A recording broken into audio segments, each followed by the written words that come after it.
Why did she keep smiling as the cuffs closed around her wrists, while everyone else looked relieved they finally caught her?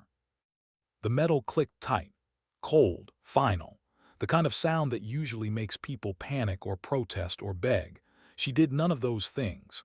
She didn't flinch when the military police tightened their grip, didn't argue when the word fraud was spoken aloud like a verdict. She just stood there in the freezing rain at Norfolk Naval Station, shoulders relaxed, eyes steady, as if this moment had been expected for a long time. Someone muttered it behind her, quiet but not quiet enough. Stolen valor. A few recruits slowed their run to stare. Some laughed. Others shook their heads in disappointment. A woman pretending to be something sacred, something earned, something men bled for. She heard all of it. She always did.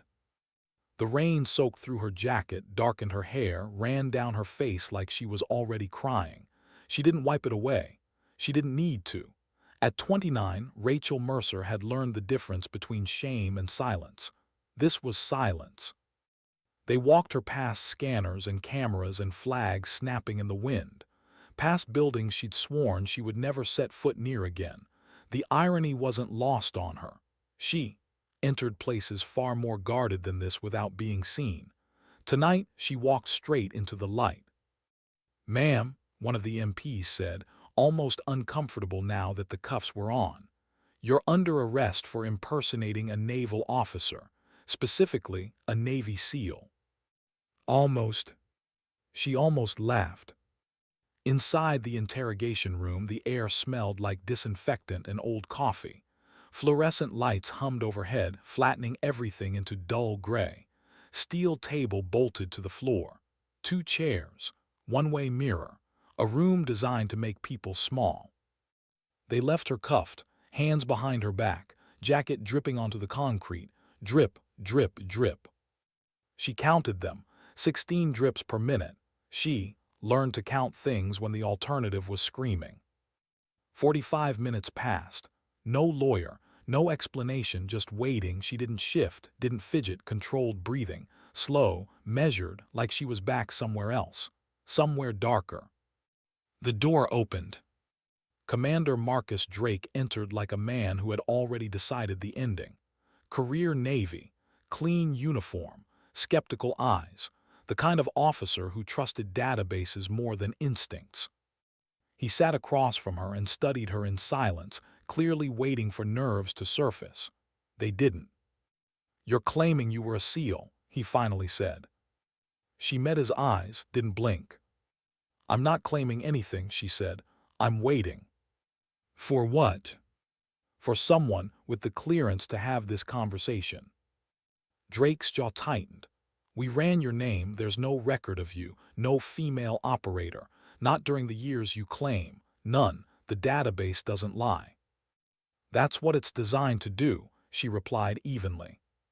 He leaned forward. "You know how many people try this?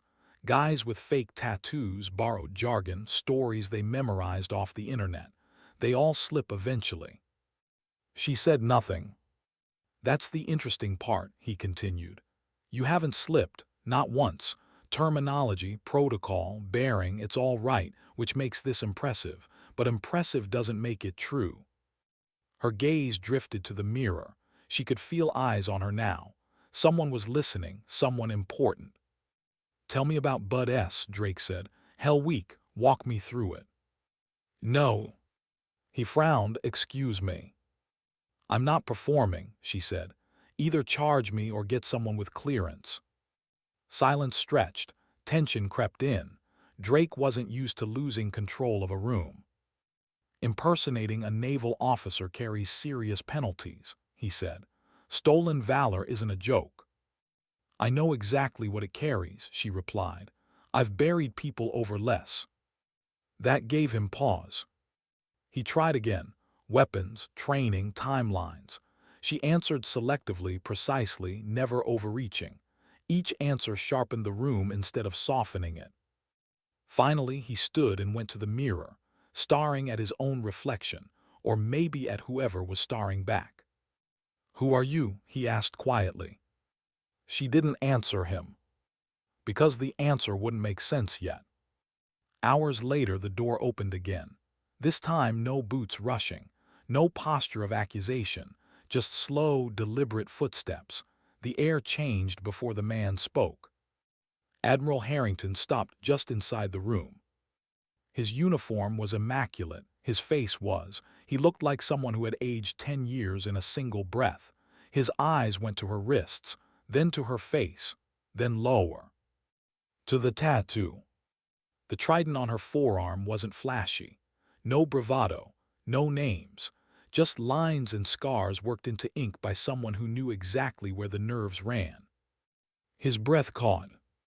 "That tattoo's real," he whispered. Rachel finally exhaled. "Yes, sir," she said. "You did it yourself, 8 years ago in a medical tent, Yemen." The room went very quiet. Harrington stepped closer as if afraid she might disappear. His hand, steady for 4 decades, trembled as he reached for the cuffs. He removed them himself, gently, almost apologetically. "I thought you were dead," he said. "I thought I sent you all to die." "You didn't," she replied. "Choices were made, not all of them yours." His eyes glistened just briefly. "After your brother." "Jake chose," she said firmly. "He stepped in front of the blast. That was him, not you." Silence again, heavy, loaded. "And Santos?" Harrington asked. "We confirmed he was killed." Rachel reached into her jacket and pulled out a sealed envelope, worn at the edges. Intelligence, photos, truth that had no safe place to live. "He's alive," she said. 5 years in enemy hands, and in 12 days they're going to execute him.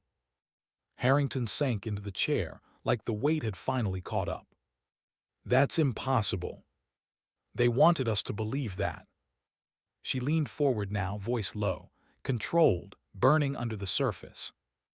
"I didn't come here to clear my name," she said. "I came because time ran out." The Admiral looked at her like he was seeing a ghost. Maybe he was. Outside, the rain kept falling. Inside, the past finally caught up with the present. And somewhere far away, a man who had refused to break was still waiting. Rachel had never broken a promise. And this was only the beginning. Why did the Admiral's voice shake when he said her name again, like he was afraid it might vanish if he spoke too loudly? Rachel watched him sit there, shoulders slumped, staring at the photographs spread across the steel table as if they might rearrange themselves into something less damning. The room felt smaller now, heavy. No one spoke for a long moment. Even Commander Drake stood frozen near the wall, his certainty evaporated, watching history unfold without clearance to understand it.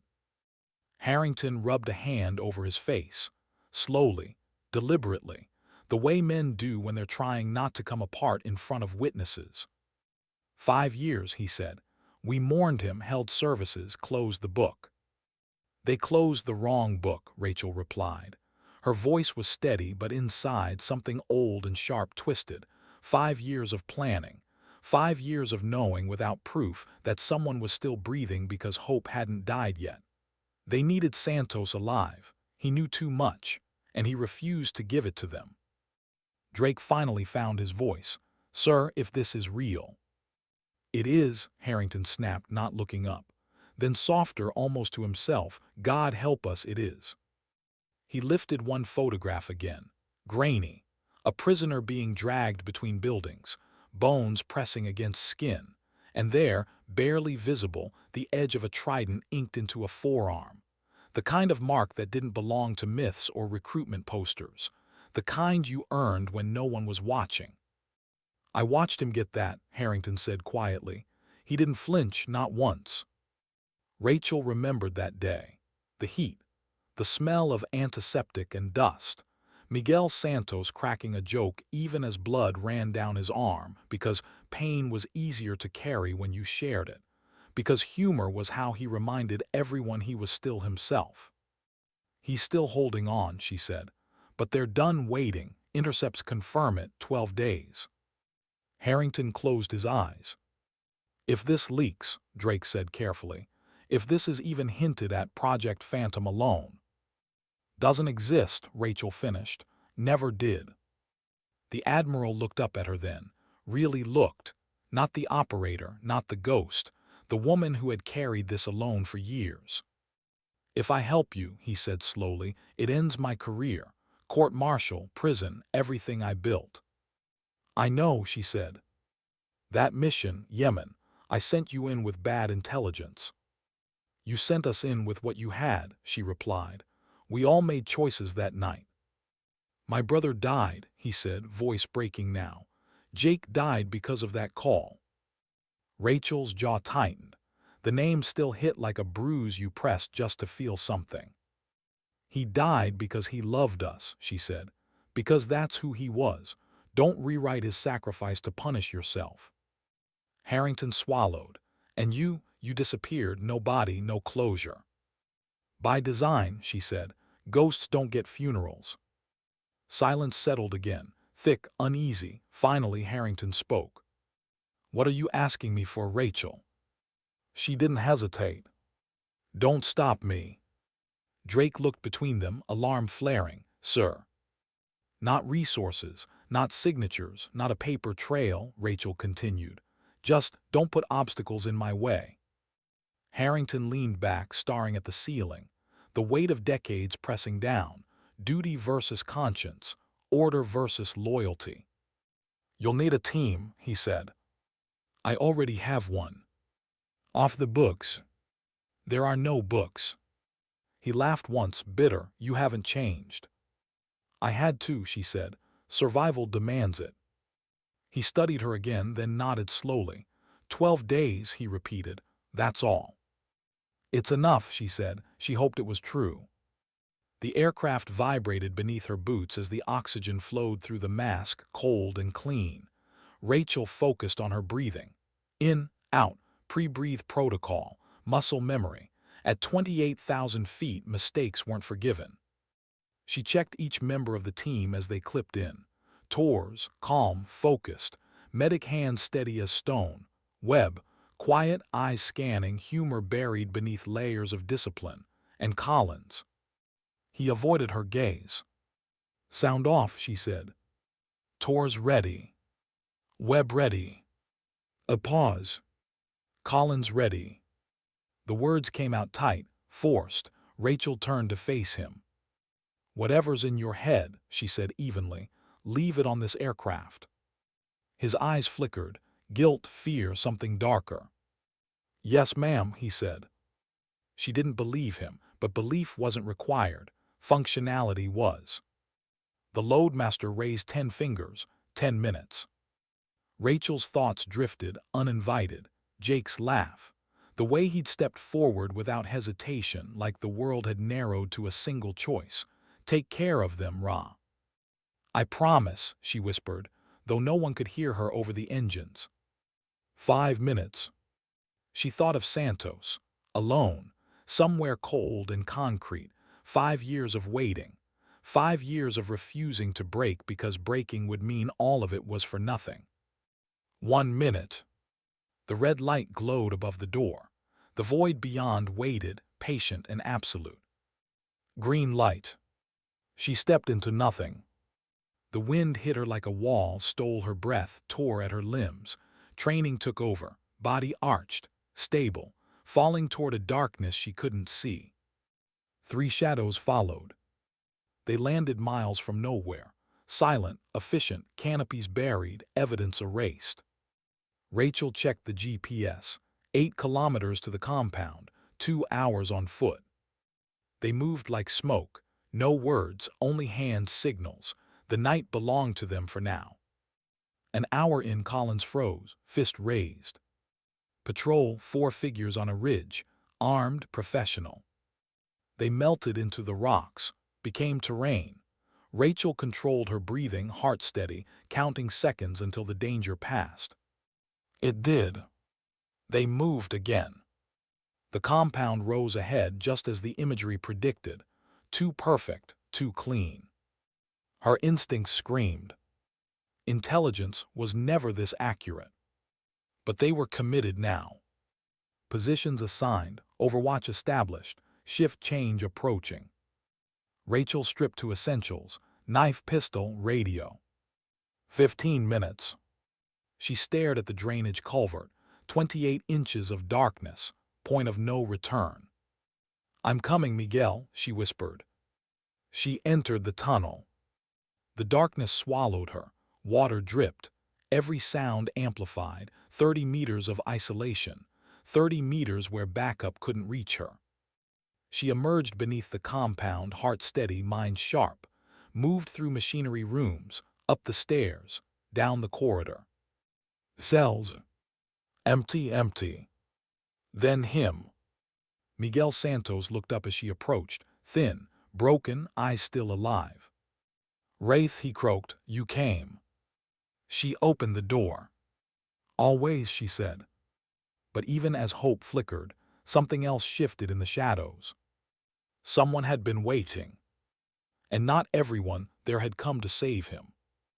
Why did her instincts start screaming the moment Hope finally stepped out of the cell?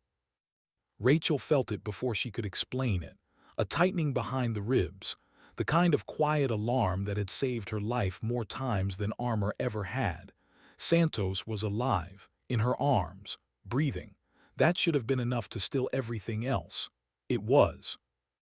"Can you stand?" she whispered. Miguel tried, failed. His legs buckled, muscles long unused betraying him. He laughed once, dry and cracked, more reflex than humor. "Guess 5 years does things to you." She slipped under his arm, lifted carefully, feeling how light he was. Too light. Bones where strength used to live. "Slow is fine," she said. "Silent is mandatory." She keyed her mic, package secure. Webb's voice came back immediately. "Copy. You've got movement west side, patrols early." Too early. Rachel closed her eyes for half a second. Intelligence had been too clean, patrol timing too neat, and now this. The margin was shrinking. "Tours," she said, "prep extraction route, we're moving now." They slipped into the corridor, shadows folding around them. Every step felt louder than it was. Santos leaned into her, apologetic even now. "Sorry," he murmured. "Didn't think I'd be such dead weight." She shook her head. "You held on, that's the hard part." They reached the stairwell when the first shout echoed through the compound. Not an alarm yet. A question. Someone seeing something that didn't belong. Rachel moved faster. Gunfire erupted above them. Controlled, professional. "Contact at the river," Webb said. "They've spotted Collins." Her jaw tightened. "Status?" she asked. A pause too long. "Taking fire," Collins replied, his voice strained. "Multiple hostiles I can hold." Rachel glanced at Santos, at the fear flickering behind his resolve. "Change of plan," she said. "We're accelerating." They burst from the maintenance exit into freezing night air. The river ahead glinted faintly, dark, wide, unforgiving. Torres was already there, kneeling beside Webb, who clutched his arm, blood seeping through his sleeve. "I'm good," Webb said through clenched teeth. "Just a scratch." Torres shook his head. "You'll live, don't move." Gunfire cracked again, closer now. "Collins," Rachel called, "fall back." "I can't," he replied. "They're flanking me." She saw it then. The trap, the precision. This wasn't reaction. This was anticipation. "Someone sold us out," Torres said quietly. Rachel didn't answer. She already knew. "Wraith," Collins said, breath ragged. "I'm hit." The words cut deeper than the gunfire. "How bad?" "Bad enough." Rachel made a decision before doubt could slow her. "Keep moving," she ordered. "I'm going back." Torres grabbed her arm. "We need you here." She met his eyes. "I'm not leaving him." Santos shook his head weakly. "He betrayed you." "He's still one of us," she said, "and he's trying to make it right." She handed Santos to Torres and ran. The river was ice. It stole her breath, seized her muscles, burned like fire. She pushed through, boots slipping on rocks, rifle held high. On the far bank she found Collins behind a fallen log, blood dark against the snow. His leg was shattered, bone visible. He was still firing, propped on one elbow, jaw clenched against pain. "What the hell are you doing here?" he shouted when he saw her. "Saving you," she snapped. "Can you shoot?" "Until I'm dead. Then shoot." She grabbed him, dragged him toward the river. He screamed when the cold hit his wound, but his rifle never stopped barking. They crossed together, pain and determination fused into something brutal and necessary. On the far side, she hauled him onto her back, fireman's carry. His blood soaked into her jacket, warm against the cold.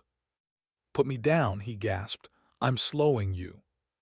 "Shut up," she said. "You're not getting out of this." Gunfire chased them as she ran, every step a negotiation with gravity and pain. Her back screamed. She ignored it. They reached Torres and Santos just as another explosion echoed behind them. Claymores. Collins coughed. "Bought you time." "You're going to live," Rachel said fiercely. "You're going to face what you did." "Don't deserve it," he whispered. "Mercy isn't about deserving." They moved. The forest swallowed them, but the sounds of pursuit grew louder. Dogs barked in the distance. 8 minutes, Webb said over comms. "Maybe less." Rachel's mind raced. Dogs meant scent. Scent meant no hiding. "River," she said. "We break trail." Torres shook his head. "Santos won't survive immersion." Santos lifted his head. "Do it." They crossed again, chest deep, the cold stealing what little warmth Santos had left. On the far bank he collapsed, shaking violently. "Hypothermia," Torres said. "He's crashing." They couldn't stop. Rachel looked at Collins, at the man who had broken them and was now bleeding for them. "I need you to slow them down," she said. He nodded immediately. No hesitation, no argument. "Claymores," he said. "I'll make them pay." 10 minutes, she said. "Then you run." "And if I can't?" She met his eyes, saw acceptance there. Redemption wasn't gentle. "Then you die knowing you gave us a chance." He almost smiled. "Tell my daughter," he said. "Tell her I tried." "You tell her yourself," Rachel replied. He disappeared into the darkness. Minutes later, explosions tore through the forest, screams, then silence. They reached a river bend when gunfire erupted again. Collins's voice came through, strained but alive. "I'm hit again," he said, "but they're down." Then nothing. Rachel swallowed hard and pushed forward. They reached the depot just before dawn. Vehicles sat silent, armored and waiting. Santos leaned against her, barely conscious. "I can hotwire," he murmured. "Old habits." He did. The engine roared to life. They loaded Collins into the back. Webb manned the gun. Rachel took the wheel. They hit the blocking position at full speed. Chaos, gunfire. An RPG streaked past, missing by inches. Rachel drove like the world had narrowed to a single line forward. They broke through. The coast appeared ahead. The water beyond it promised escape or death. When the boat finally pulled away, Rachel collapsed beside Santos. Every muscle screamed. Every nerve burned. "We did it," he whispered. "We did," she said, "together." Stars reflected on black water above them, the same stars Jake had seen. "I kept my promise," she whispered into the night. But even as relief washed over her, she knew something else was coming. Because ghosts don't get endings. Only pauses. And the cost of mercy was still waiting to be paid. Why did the silence after survival feel heavier than the gunfire they'd escaped? Rachel noticed it the moment the engines settled into a steady rhythm and the coastline faded into fog. No one spoke, not because they were exhausted, though they were, but because speaking would make it real. Survival had a way of landing late. It waited until your body stopped running before it let the weight hit. She sat on the deck of the boat, knees drawn up, rifle resting across her legs. Santos lay beside her, wrapped in blankets, eyes half open, breath shallow but steady. Torres hovered over him, hands moving with quiet efficiency, checking vitals, murmuring reassurance that was as much for himself as for the patient. Webb leaned against the rail, pale but upright, blood dried along his sleeve. He stared at the dark water like it might answer questions he wasn't ready to ask. And Collins? Rachel hadn't looked at him yet. He lay on a stretcher near the stern, unconscious, leg splinted, face gray with shock and blood loss. Alive. Barely. The man who had broken their trust. The man who had stayed behind in the forest with mines and guilt and a choice he couldn't undo. She felt something twist in her chest. Not relief, not anger, something quieter, heavier. They reached the submarine just before dawn. It surfaced like a shadow made solid, hatch opening with mechanical indifference to the human wreckage it was about to swallow. Hands reached down, orders were given, stretchers lifted. One by one they descended into safety. Rachel was last. As the hatch closed above them and the submarine began its dive, the world they just survived disappeared like it had never existed. That was the bargain. You did things no one could know about, and in exchange, the world pretended they never happened. 72 hours later, American coastline emerged through morning fog. Rachel stood on deck, the wind cold against her face, watching land return like a rumor. Behind her, medical teams moved with controlled urgency. Santos was wheeled away first, alive, broken, unbowed. The doctors said he'd live. Months of rehab, years of therapy, but he'd live. Webb would keep his arm, missed the artery by millimeters. He joked about it even as they stitched him up, said scars were just stories that didn't need words. Collins was another matter. They saved his leg, barely. The surgeon was honest. He'd never run again, never operate, never be the man he was before. Rachel visited him before they transferred him inland. He stared at the ceiling when she entered, eyes hollow, jaw clenched. He didn't turn his head until she spoke. "They found Emma," she said. He looked at her then, really looked, hope and terror colliding in his eyes. "What?" "She's safe. CIA tracked her down. Admiral Harrington made the calls." His breath hitched. "Is she did they?" "Bruised, scared, nightmares," Rachel said, "but alive." Tears slid down his temples into his hair, silent, uncontrolled, the first she'd seen from him since the mission began. "I don't deserve that," he whispered. "No," she said honestly, "you don't." He closed his eyes. "Why didn't you leave me at the river?" She didn't answer immediately. She thought of the cold, the weight, the moment she'd chosen to turn back. "Because that's not who we are," she said. "We don't leave people behind, not the ones who deserve saving, and not the ones who don't." He nodded faintly. "What happens now?" "That depends," she said, "on what kind of man you decide to be when this is over." She left him there, staring upward, carrying something heavier than pain. The helicopter rotors thundered overhead as Rachel stepped onto the flight deck. Admiral Harrington waited near the edge, uniform pristine, eyes tired. "Walk with me," he said. They moved away from the noise, from the cameras being held back by security, from the narrative already being written without her consent. "The mission is classified," Harrington said. "It never happened. Santos was recovered through diplomatic channels. The facility suffered a fire, no connection to us." "And the team?" "Commendations," he said, "classified ones." "And Collins?" Harrington stopped walking. "That's complicated." Rachel faced him. "Say it." "He betrayed you," Harrington said. "That's court-martial territory, 20 years, maybe more." "He also saved us," she replied. "He stayed behind, took bullets, bought time." "I know," Harrington said. "That's why I'm giving you a choice." She studied him. "What choice?" "He can face justice," Harrington said. "Or he can disappear. Medical discharge, honorable, goes home to his daughter, never speaks of this again." Rachel felt the weight settle fully now. Justice versus mercy. Punishment versus consequence. No prison, she said, no sentence. He lives with it, Harrington replied, every day. She thought of Emma, of a father who had almost lost everything because he'd been afraid to lose one thing. Let him go home, Rachel said finally. Let him try to earn it back. Harrington nodded. I thought you'd say that. They stood in silence for a moment, the ocean stretching endlessly beyond the deck. There's something else, Harrington said. The Pentagon wants to reinstate you, full recognition, hearings, speeches, make you the face of women in special operations.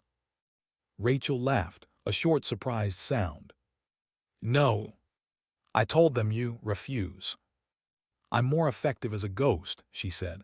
Official operators get recognition, ghosts get results. Harrington looked at her with something like pride and regret. That's exactly what you said last time. She met his eyes, still true.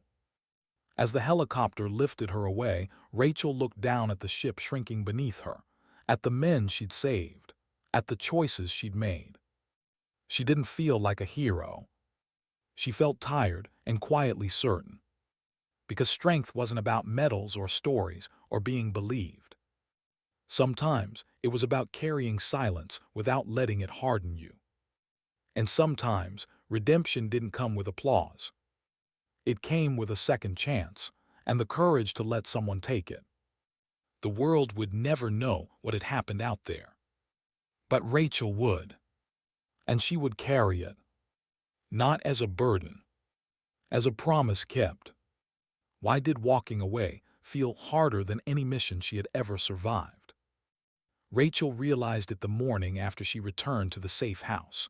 No alarms, no engines, no orders crackling through a radio, just silence wide and unfamiliar, stretching out in front of her like open ground with no cover. She woke before dawn as she always did, heart already racing as if she were late for something that no longer existed. For a few seconds she lay still, staring at the ceiling, waiting for the weight of responsibility to press down. It didn't, and that absence felt wrong. The room smelled faintly of disinfectant and old wood. Temporary. Everything about it was temporary. She sat up slowly, joints aching now that adrenaline was gone. Bruises bloomed across her ribs like dark flowers. She welcomed the pain. It meant she was still here. Her phone buzzed once on the nightstand. Unknown number. She didn't answer it immediately. She learned that some messages could wait. Some truths needed a moment before you let them in. When she finally picked it up, Harrington's voice filled the quiet room. Older, weary. He made it home, the Admiral said. Collins, he's with his daughter. Rachel closed her eyes. She pictured a small girl opening a door, seeing a father who looked different, thinner, slower, scarred, but alive. Thank you, she said. He asked about you, Harrington added. I told him you were already gone. A corner of her mouth lifted. Good. They ended the call without ceremony. That was how these things were done. No congratulations. No goodbyes that lingered too long. She dressed and stepped outside. The air was cool, clean, civilian. Somewhere nearby, traffic hummed.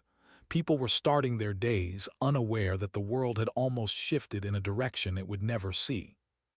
Rachel walked without destination, down streets where no one recognized her, past windows full of ordinary lives.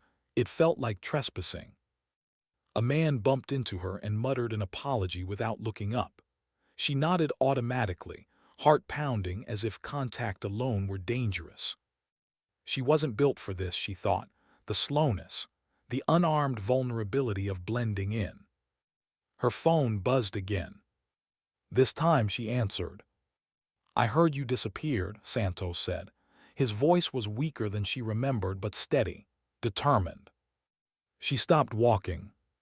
Hospital food finally drove me to rebellion, he continued. Borrowed a phone. How are you feeling? She asked. Like I ran a marathon after being underwater for 5 years, he said. Then softer, like I'm lucky. She leaned against a brick wall, letting the warmth of the sun sink into her back. "They told me what you did," he said. "Not the official version, the real one." She didn't respond. "I would have understood if you hadn't come," Santos continued. "I was prepared for that. What I wasn't prepared for was knowing someone still remembered me." Her throat tightened. "You mattered," she said simply. "You always did." A pause, then, "What about you?" She looked down the street, at people crossing intersections, laughing, arguing, living. "I don't know yet," she admitted. "That might be okay," Santos said. "After years of knowing exactly what tomorrow would look like, not knowing feels generous." They stayed on the line for a few moments longer, sharing silence instead of words.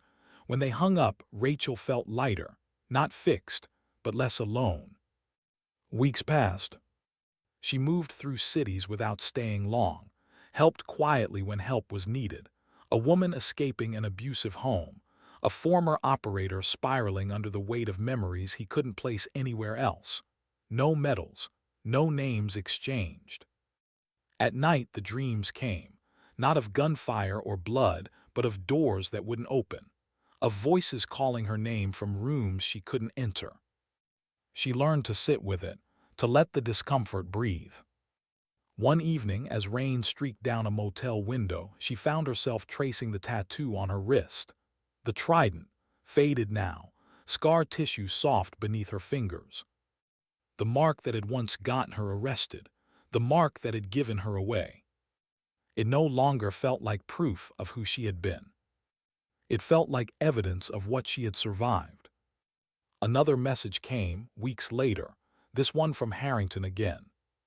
"They're cleaning house," he said, quietly. "The people Santos named, it's happening the right way." Rachel listened without satisfaction. Justice, when it came slowly, rarely felt triumphant.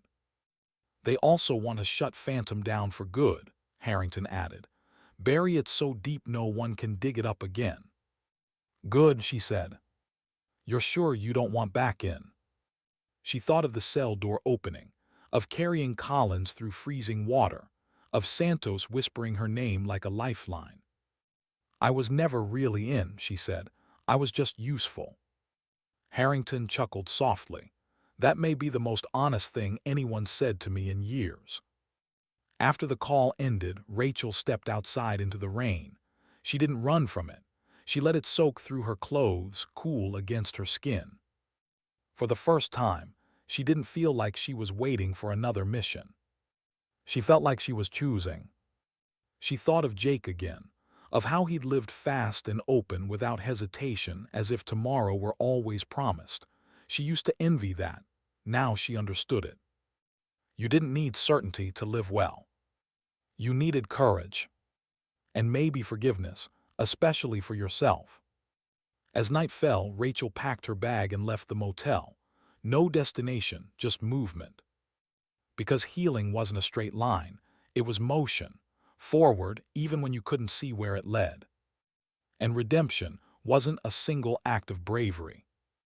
It was a series of quiet decisions to keep going, without applause, without orders, without anyone telling you who you were supposed to be. Somewhere ahead, dawn waited. And for the first time in a long while, Rachel walked toward it unarmed, unhidden and still standing. Why did the quiet finally feel earned instead of empty? Rachel noticed it at dawn, standing on a bluff above the ocean where the land fell away into mist. The horizon burned soft orange, the sun rising without urgency, as if it trusted the world to keep turning without being forced. For years, mornings had meant briefings, countdowns, pressure. Now they meant this: wind, light, space to think. She wrapped her jacket tighter around herself and let the cold bite her awake. Not the sharp, fear-driven cold of altitude or water, but something gentler, honest. She had been moving for weeks, maybe months. Time had loosened its grip. Cities blurred together, faces faded. What stayed were moments, small ones, human ones. A diner waitress who remembered her order, a mechanic who didn't ask questions when she paid cash, a stray dog that followed her for 3 blocks before deciding she was worth trusting. She hadn't realized how much of her life had been lived in reaction until there was nothing left to react to. Her phone vibrated in her pocket. One message. Unknown number. She didn't tense this time. She had learned the difference between danger and memory. It was a photo. A little girl, maybe 8, standing on a porch, missing 2 teeth and smiling like the world hadn't taught her caution yet. A man stood behind her, one hand on her shoulder. Thinner, older, alive. No caption. Rachel exhaled slowly. Something unknotted inside her chest. Not relief. Closure was too clean a word. This was quieter, truer. She deleted the photo after memorizing it. Some things were meant to be carried, not stored. She thought of Miguel Santos, relearning how to walk without shackles. Of Webb, back with his family, learning to sleep without his back to the door. Of Harrington, still wearing the weight of command but standing a little straighter now that one truth had been set right. And she thought of herself. For the first time, she allowed the question to surface without flinching. Who was she without the mission? The answer didn't come immediately, and that was okay. She drove inland that day, left the coast behind, stopped when she felt like it, ate when she was hungry, slept when her body asked for rest instead of permission.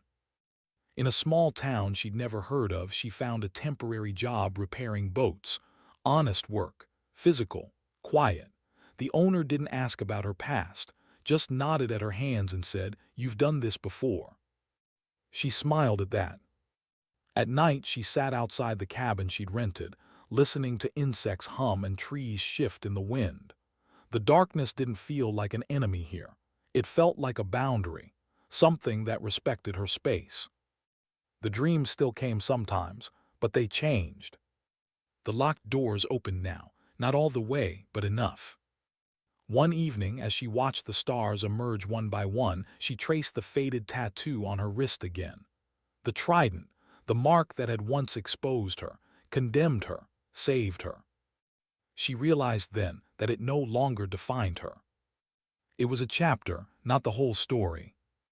She thought of the women who would come after her, who would sit at briefing tables and be ignored, who would be underestimated until it was too late. She hoped they wouldn't need to disappear to be taken seriously. But if they did, she hoped they would know this. That strength wasn't loud. That survival wasn't selfish. That carrying others didn't mean losing yourself. She stood and went inside, closing the door gently behind her. Not because she was hiding, but because rest was allowed now. Somewhere far away, systems moved, decisions were made, conflicts simmered, the world remained dangerous. But for this moment, it was enough to be still. Rachel lay down and closed her eyes, not waiting for orders, not bracing for impact. Just breathing. Because dignity doesn't always announce itself. Sometimes it doesn't wear rank or carry a weapon. Sometimes dignity is simply choosing to act when no one is watching, and choosing to live afterward, without needing to be seen. And sometimes the strongest thing a ghost can do is finally step into the light.